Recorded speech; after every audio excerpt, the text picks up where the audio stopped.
ನೀವು ನಂಬುತ್ತೀರಾ ಈ ಸಣ್ಣ ಟ್ರಾಫಿಕ್ ಕ್ಯಾಮರಾ ಇರಾನ್ನ ಸರ್ವೋಚ್ಚ ನಾಯಕ ಖಮೇನಿ ಸಾಗೆ ಕಾರಣ ಇದ್ದಂತ ಕೇಳಿದ್ರೆ ಹೌದು. ಇಸ್ರೇಲ್ನ ಐಲೈಟ್ ಸೈಬರ್ ಆರ್ಮಿ ಯೂನಿಟ್ 8200 ಇರಾನಿನ ತೆಹರಾನ್ನ ಒಂದಲ್ಲ ಆಲ್ಮೋಸ್ಟ್ ಅಷ್ಟು CC ಕ್ಯಾಮರಾನ ಹ್ಯಾಕ್ ಮಾಡಿ ವರ್ಷಾನ್ಗಟ್ಲೆಯಿಂದ AI ಫೇಶಿಯಲ್ ರೆಕಗ್ನೈಸೇಷನ್ ಮತ್ತೆ ಕಾರ್ ಲೈಸೆನ್ಸ್ ಪ್ಲೇಟ್ ರೀಡರ್ನ ಯೂಸ್ ಮಾಡ್ಕೊಂಡು ದೊಡ್ಡ ವ್ಯಕ್ತಿಗಳು ಎಷ್ಟೊತ್ತು ಎಲ್ಲಿ ಹೋಗ್ತಾರೆ ಎಂತ ಮಾಡ್ತಾರೆ ಯಾರನ್ನ ಮೀಟ್ ಆಗ್ತಾರೆ ಎಲ್ಲದನ್ನು ಇಸ್ರೇಲಾಗೆ ಕೂತ್ಕೊಂಡು ಟ್ರ್ಯಾಕ್ ಮಾಡ್ತಿದ್ದೀರ. ಅಯತುಲ್ಲಾ ಅಲಿ ಖಮೇನಿ ಇರಾನ್ನ ಸರ್ವೋಚ್ಚ ನಾಯಕ ಅವ್ನ ಲೈಫ್ ಸ್ಟೈಲ್ನ ಅವ್ನಕ್ಕಿಂತ ಲೈಕ್ ಮಾಡಿ ಇಸ್ರೇಲ್ ಅವ್ರು ಅರ್ಥ ಮಾಡ್ಕೊಂಡು ಅವ್ನು ಹೊಡೋಕ್ಕೆ ಪರ್ಫೆಕ್ಟ್ ಟೈಮ್ ಬರಲಿ ಅಂತ ಹೇಳಿ ವರ್ಷಾನ್ಗಟ್ಲಿಂದ ಕಾಯ್ಕ ಕೂತ್ಕೊಂಡಿದ್ದೀರಿ. ಅಟ್ಯಾಕ್ ಆದ ಫಸ್ಟ್ ಡೇನೇ ಬೆಳಗ್ಗೆ ಇರಾನ್ನ ಎಲ್ಲ ದೊಡ್ಡ ಲೀಡರ್ಸು ಖಮೇನಿ ಮನೆಗೆ ಮೀಟಿಂಗಿಗೆ ಬರ್ತಾರೆ. ಇದನ್ನು ಟ್ರ್ಯಾಕ್ ಮಾಡೋದು ಇಸ್ರೇಲ್ ಮತ್ತು US ಅವರು ಪರ್ಫೆಕ್ಟ್ ಟೈಮ್ ಅಂದೇಳಿ ಅವ್ರ ಸ್ಮಾರ್ಟ್ ಮೂವ್ ಪ್ರಕಾರ ಫಸ್ಟ್ ಸ್ಟ್ರೀಟ್ ಸುತ್ತಮುತ್ತ 12 ಮೊಬೈಲ್ ಟವರ್ನ ಜಾಮ್ ಮಾಡ್ತಾರೆ. ಯಾಕಂದರೆ ಯಾವುದೋ ಸಿಗ್ನಲ್ಸ್ ತಪ್ಪಾಗ ವಾರ್ನಿಂಗ್ ಸೈನ್ ತಪ್ಪಾಗ ಏನು ಮೆಸೇಜ್ ಇರೋರಿಗೂ ರೀಚ್ ಆಗಂತೇಳಿ.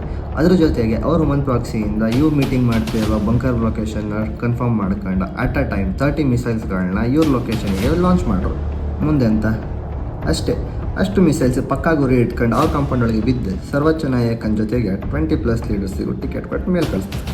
ರೋಡ್ ಸೈಡ್ ಒಂದು ಸಣ್ಣ ಟ್ರಾಫಿಕ್ ಸರ್ವೆಲೆನ್ಸ್ ಕ್ಯಾಮರಾ 36 ವರ್ಷಗಳಿಂದ ಇರಾನ್ನ ಆಳ್ಕ ಒಂದಿಪ್ಪು ಸರ್ವೋಚ್ಚ ನಾಯಕನ ಅವನ ಶತ್ರುಗಳು ಅವನ ಮನೆಯೊಳಗೆ ನುಗ್ಗಿ ಅವ್ನು ಸಾಯಿಸೋ ಥರ ಮಾಡಿ. ವಿಡಿಯೋ ಇಷ್ಟ ಇದ್ರೆ ಒಂದು ಲೈಕ್ ಮಾಡಿ, ಹಾಗೆ ಕಂಡು ವೆಬ್ಸೈಟ್ನ ಓಪನ್ ಮಾಡು, ನಿಮ್ಮ ಫ್ರೆಂಡ್ ಟ್ಯಾಗ್ ಮಾಡಿ, ಶೇರ್ ಮಾಡಿ. ಬೋಳಿ ಮಕ್ಕಳು ನಗ್ತಾ ಇದ್ದೀರಾ? ಶೂಟ್ ಮಾಡಬೇಕಾ?